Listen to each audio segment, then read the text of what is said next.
Não, eu nem sequer vou falar do jogo com o Aroca, ok? Porque vai ser basicamente repetir tudo aquilo que eu já disse nos outros 30 vídeos anteriores. A equipa não reage quando sofre gol, é o cruza-bola, é não haver uma referência na área, é sofrer gols de bolas paradas, foi todo um mau planeamento, portanto, este jogo basicamente é um resumo da época, não é? Sabem qual é que foi o verdadeiro momento de viragem disto tudo, quando tudo virou de paraíso a caos? Foi quando o Amorim tirou o curso. O Amorim sem curso era melhor do que o Amorim com curso. O que é que se passa? Por mim, esta época era dar skip, era fazer avançar no calendário, como no modo carreira do FIFA. É bem engraçado porque quando eu vi o Porto a perder 2 pontos com o Santa Clara, eu pensei que isto está-se aqui a pôr tudo a jeito para nós ainda perdermos 3. Nós ainda vamos perder pontos para o Porto. Bingo! Sabem aquela frase de ser do Sporting não se explica? Sente-se. Pronto, isto foi uma daquelas cenas que nós sentimos.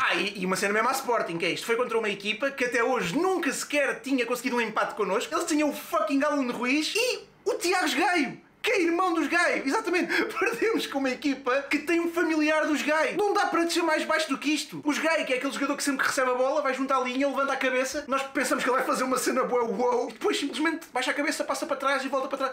Pá, o irmão dos Gaio é um Gaio pior. Pronto, nós sabemos que o nosso Gaio teria dificuldades em ser titular no Aroca. Nós sabemos isso. E aquele 11 inicial, manos, eu não percebi. Então, as equipas normais, normalmente, ganham primeiro o jogo, tipo 2 ou 3-0, e depois rodam. Nós não. Nós rodamos primeiro e depois tentamos dar a volta.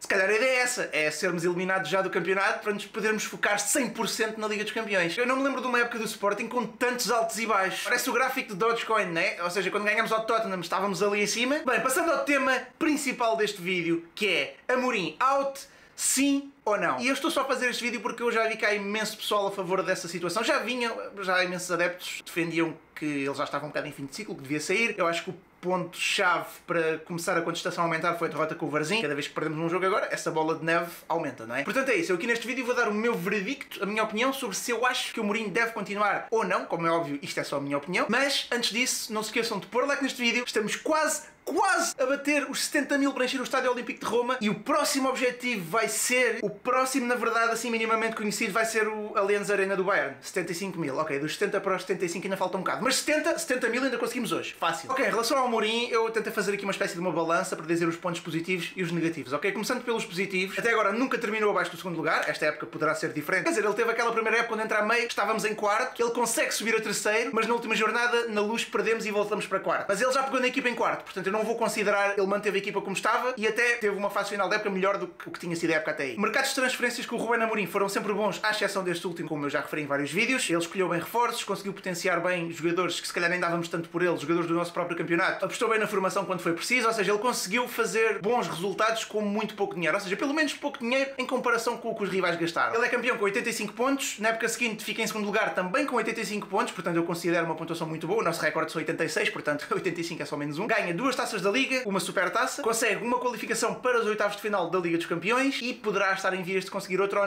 não sabemos, temos que esperar por terça-feira. Mas se conseguir essa segunda qualificação, ele sozinho vai ter mais qualificações em 2 anos do que o Sporting na história toda. Em relação ainda a potenciar jogadores, conseguimos boas vendas também muito por culpa dele. O Nuno Mendes foi claramente uma aposta dele ganha, o Mateus Nunes também. O Nuno Mendes foi dos laterais mais caros de sempre do futebol mundial, não sei, se calhar se houver há 1 ou 2 mais caros que ele. E depois o Mateus Nunes, 45 milhões, também considera uma boa venda. O Palhinha podia ter sido melhor também, apesar de tudo também considero um jogador que ele conseguiu potenciar. A direção, eu lembro-me que o plano até era vendê-lo depois dele voltar de empréstimo do Braga. Por fim, o último ponto positivo, a comunicação, e aqui temos que lhe pôr uma carga extra em cima porque basicamente o Varandas deixou toda a comunicação praticamente em cima do Amorim. Não soube quase ninguém da estrutura do Sporting falar, o que o Amorim diz é o Sporting. O Amorim é a cara do Sporting. Agora, pontos negativos. Eu tenho um bocado de dificuldade em estar a pôr demasiados pontos negativos nessas 2 épocas anteriores porque acho que era mesmo muito difícil fazer melhor, mas a verdade é que também teve alguns. Por exemplo, Taça de Portugal, falhámos em ambas as épocas. Mesmo na primeira época, ele quando consegue o terceiro lugar e depois perde na Luz, acaba por ser um ponto negativo. Mas como eu disse, acho um bocado complicado estar a culpá-lo por isso. E de resto, o pior é mesmo esta época onde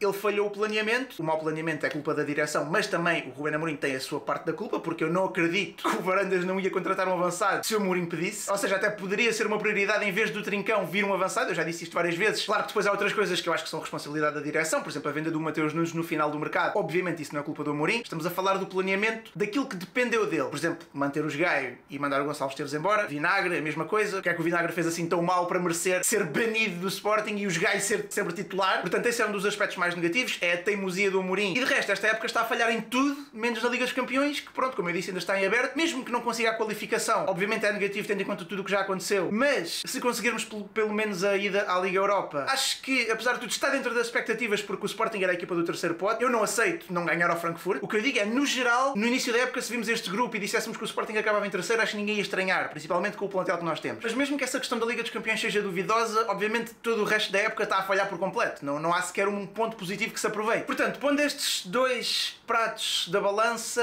a minha opinião não muda em relação aos últimos vídeos. Portanto, se vocês têm visto, eu defendo que o Mourinho deve, pelo menos, acabar a época. Eu acho que pelo que ele fez até aqui, pelo menos acabar a época merece. E não vejo, honestamente, não vejo sequer vantagem absolutamente nenhuma em despedir o Amorim nesta fase. Primeiro, porque íamos ter que lhe pagar uma indemnização, não é? Íamos estar a pagar, sei lá, 4 ou 5 milhões para nos livrarmos do melhor treinador que o Sporting teve este século. Isto é um bocado um contrassenso. Ainda por cima o Sporting não tem muito dinheiro, né? Como vocês sabem. Pagar para mandar uma pessoa embora não acho que seja muito boa gestão. Segundo, como eu disse, eu acho que ele merece acabar a época por tudo o que ele fez até aqui e porque, apesar de tudo, reparem, isto é um bocado utópico já neste ponto de pensar isso, mas imaginem que ainda nos qualificamos para os oitavos da Champions. Pronto, imaginem que ganhando a Taça da Liga e ficando em segundo lugar. Isto acaba por ser uma época igual à anterior. Novamente, eu sei que é um bocado utópico pensar sequer que isto pode acontecer. Terceiro ponto, o campeonato está perdido de qualquer das formas. O que é que um treinador novo vem fazer para o Sporting neste momento? O que é que ele vem fazer diferente? E depois o quarto ponto também é um bocado relacionado com isto, que é, nem sequer vejo uma solução melhor do que o Amorim neste momento, com um currículo e que desse algumas garantias, que queira vir para o Sporting nesta fase. O único assim que eu me lembro de repente que está disponível e que pudesse eventualmente aceitar seria o Bruno Lage, mas eu não vejo o que é que o Bruno Lage possa acrescentar ao Sporting. Por de resto, todos os outros que vocês possam dizer, Vítor Pereira, Leonardo Jardim, Luís Castro, Paulo Fonseca, até o Abel, todos eles têm trabalho, Jorge Jesus, se quiserem. Quem é que vai trocar a situação deles atual com este Sporting? Depois não é só isso, é em termos financeiros também. Em relação a esta época do Amorim, também há muitos exemplos no futebol europeu de treinadores que conseguem construir um projeto sólido, que pode haver um percalço pelo caminho. Por exemplo, o Klopp no Liverpool no início não foram as melhores épocas dele. Por exemplo, esta época também acham que faz sentido o Liverpool despedir o Klopp por esta época estar a ser uma catástrofe. Se olharmos para esse aspecto vindos de fora, como não adeptos do Liverpool, se calhar dizemos que não. O Arteta, por exemplo, as primeiras épocas do Arsenal foram terríveis e tem estado a crescer e esta época está a lutar pelo campeonato. Agora vocês podem me dizer, ok, mas no Sporting não há projeto. Eu até aceito isso. Eu até aceito que, para o Varandas, o projeto do Sporting é o Amorim. Todo o projeto do Sporting depende do que o Amorim faz. É a aposta na formação, é contratar mais jogadores do nosso campeonato, é pôr os escalões de formação, se calhar, eventualmente a jogar no modelo do Amorim. Porque antes do Amorim entrar, aliás, vocês sabem como é que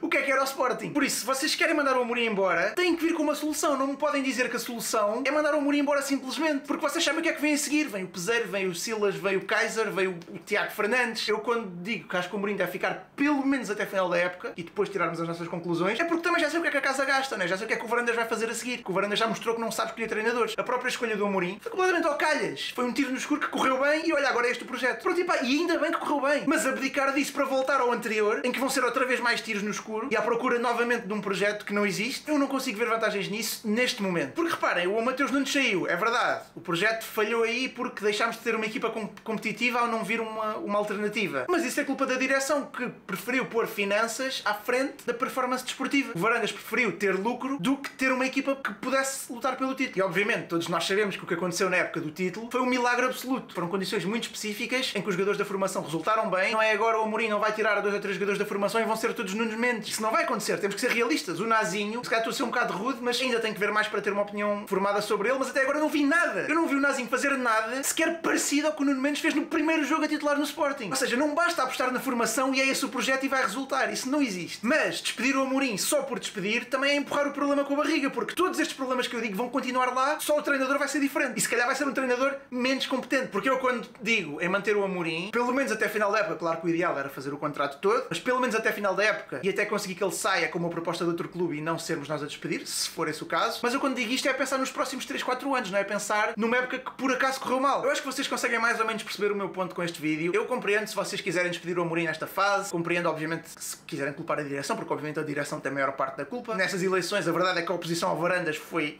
zero, foi inexistente, e a pouca que houve foi terrível, os debates eram terríveis, os argumentos eram terríveis, era tudo terrível, nem sequer há um candidato em quem eu me reveja. Portanto isso também é um bocado da mesma questão, nós estamos sempre a pensar em tirar os que lá estão, mas depois qual é a solução? Percebem? Não faz sentido pensar numa solução a curto prazo só para empurrar problemas com a barriga. Pronto, e é isto. Próxima terça-feira, Liga dos Campeões, jogo mais importante da época. Sabe o que é que isto me faz lembrar? A Liga dos Campeões é tipo aquele meme em que a estrada está toda destruída e depois há um bocadinho de estrada boa no meio e depois volta a estar toda destruída. A Liga dos Campeões no Sporting esta época tem sido esse bocadinho de estrada boa. E era fixe ficar em primeiro lugar, porque isso iria, teoricamente, facilitar o sorteio da próxima fase. Tentar ganhar, com sorte, o Tottenham ou o Marselha acabam empatados. Se for o Marselha a ganhar também não faz mal, se ganharmos o nosso jogo acabamos em primeiro e pronto, e de resto resto, olhem, já sabem, comentem aí, digam a vossa opinião sobre isto tudo, que eu já sabem que leio sempre os vossos comentários, posso não responder a todos, mas eu leio a maior parte. E é isso, muito obrigado por todo o vosso apoio, já sabem, muito obrigado mesmo, até à próxima, fiquem bem e que o Mané esteja convosco, tchau!